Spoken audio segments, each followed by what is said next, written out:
क्या हुआ बच्चों, सर्कुलर फ्लो ऑफ इनकम समझ नहीं आ रहा? आओ समझा देता हूँ। देखो, सबसे पहली चीज़, जो सर्कुलर फ्लो ऑफ इनकम आप पढ़ रहे हो वो पढ़ रहे हो टू सेक्टर इकोनॉमी वाली, ठीक है। यानी कि ये आपको मान के चलना है कि इकोनॉमी के अंदर सिर्फ दो चीज़ है या दो लोग हैं, फर्म पहला, दूसरा हाउस होल्ड। आप पहले फर्म को भी लिख सकते हो, सेकंड पे हाउस होल्ड को भी लिख सकते हो, कोई दिक्कत नहीं है। मतलब उल्टा उल्टा कर सकते हो, अभी भी कोई नहीं देखने वाली और ना कोई टीचर आपको कुछ कहने वाला है।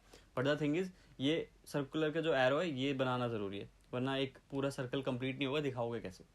तो अब बात करते हैं कि मेरा पढ़ाने का तरीका कैसा होने वाला है और आपको कैसे आपके माइंड को प्रिपेयर करके चलना है। देखो, हो सकता है बहुत सारी जो वीडियोस होंगी उसमें आपको ये डेफिनेशन लिखी हुई नहीं दिखेगी, ठीक है। जिस भी वीडियो में लगेगा मुझे इंपॉर्टेंट नहीं है, मुझे जो समझाना है मैं वो समझाना चाहता हूँ, वहाँ पे आपको डेफिनेशन देखने को नहीं मिलेगी। क्यों नहीं मिलेगी?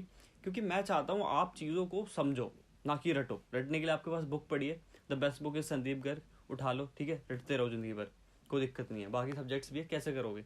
तो सब्जेक्ट्स को, कोई भी सब्जेक्ट हो उसको रटने की जगह ना समझो, क्योंकि ये प्रॉब्लम मैंने फेस करी है। मेरे टाइम पे टीचर आते थे, डेफिनेशन पढ़ा के निकल जाते थे, कुछ एक्सप्लेनेशन नहीं, कुछ नहीं। तो भाई डेफिनेशन तो हम खुद भी पढ़ सकते हैं, क्या ज़रूरत है?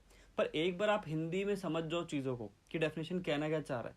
क्यों हिंदी में? क्योंकि हिंदी भाई आपकी मातृभाषा है, सीधा दिमाग में घुसेगी, ठीक है। और बहुत बड़े अंग्रेज हो तो इंग्लिश में समझो, क्या दिक्कत है?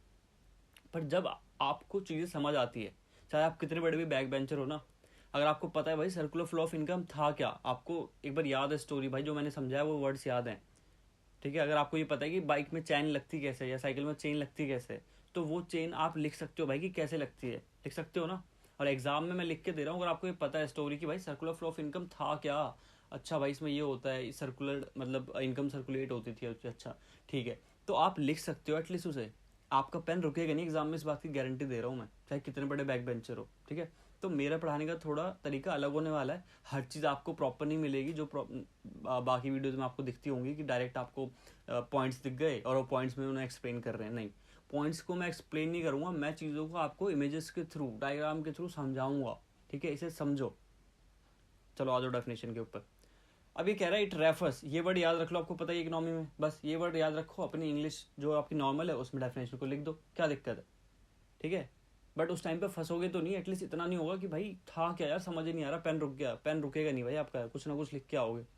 It refers to cycle of generation, क्या कह रहा है? साइकिल है, तो जब भी साइकिल वर्ड दिखे आपको ये डायग्राम तो बनाना ही है ऐसा, ठीक है। तो cycle of generation of income, क्या करना है भाई? जनरेट करना है, इनकम को जनरेट करना है। मतलब एक इकोनॉमी है, उसके अंदर पहला फेस ही यही है कि भाई अब इनकम कैसे जनरेट होगी। तो इनकम जनरेट होगी इन द प्रोडक्शन प्रोसेस, यानी कि यहाँ पे प्रोडक्शन में पता है फॉर्म में होती है, तो जब यहाँ प्रोडक्शन होगी तो फिर इनकम जनरेट होगी। पहला फेस खत्म हो गया, अभी नेक्स्ट में आपको फेसेस बताऊंगा, टाइप्स बताऊंगा। अभी के लिए इतना समझो, पहला लेवल जो था वो क्या था? पहला लेवल था प्रोडक्शन। तो वही चीज लिखिए, it refers to a cycle of generation of income, income generate करनी है in the production process, production process में इनकम जनरेट करनी है। उसके बाद क्या करना है भाई? Its distribution among the factors of production. Factors of production पता है क्या होते हैं? Land, labour, capital.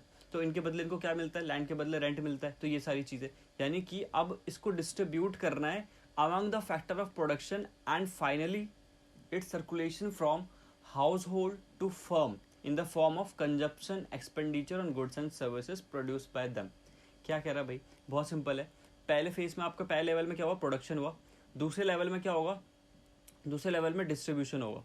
डिस्ट्रीब्यूशन किस किस को होगा? जो फैक्टर ऑफ प्रोडक्शन थे, फैक्टर ऑफ प्रोडक्शन जो थे, यानी कि लैंड, लेबर, कैपिटल, इनके बदले इनको जो जो चीज़ मिलती है वो मिल जाएगी, तो उसके बदले पैसे मिल गए उनको, ठीक है।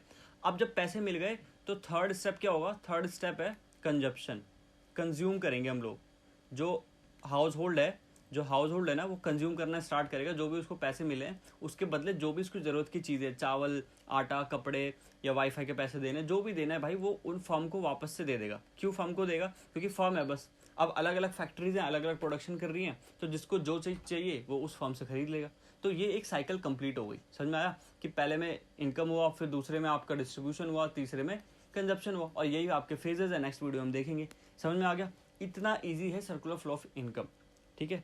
ये फंडा है सारा। तो दो चीज़ याद रखनी है, फर्म, हाउस होल्ड, सर्कुलेशन, इस तरीके से कंप्लीट होगा 3 फेजेस के अंदर। तो ये आपकी डेफिनेशन में लिखा हुआ है, तो इसको समझना है भाई, क्या दिक्कत है इसमें, ठीक है। चलो फटाफट चैनल को सब्सक्राइब कर दो, अदरवाइज नेक्स्ट वीडियो नहीं मिल पाएगी। मिलते हैं नेक्स्ट वीडियो में। Till then take care, bye bye.